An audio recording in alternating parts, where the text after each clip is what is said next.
Guys, good afternoon. Good afternoon everyone and happy Wednesday. I just want to share something about my life story. From rejection to bless, my miracle story. You may be wondering how someone who was rejected by their own mother could still stand tall. My name is Beth Ponce and my story began with pain. Growing up, I was the outcast among my 5 siblings. My father passed away when I was just 6 years old. My mother rejection, physical abuse cut deep. At age 14, it was the final blow.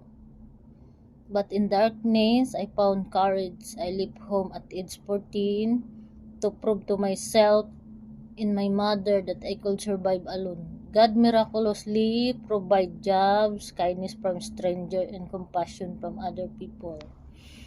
And slowly my heart held. I realized my worth wasn't defined by my mother's love, but by God's unconditional love for me.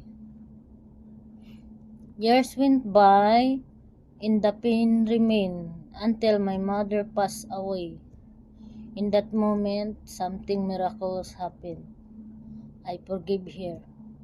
When I forgive my mom, I felt light and happy. And I realized the good that happened because of how she raised me. I became strong and independent.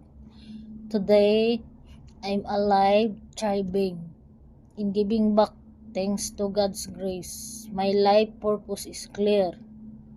To glorify God by serving others. That is why I volunteer at church in Support Campus Ministry Philippines. Giving back to God through giving to others. If God turns my pain into purpose, He can do the same for you. Will you let Him?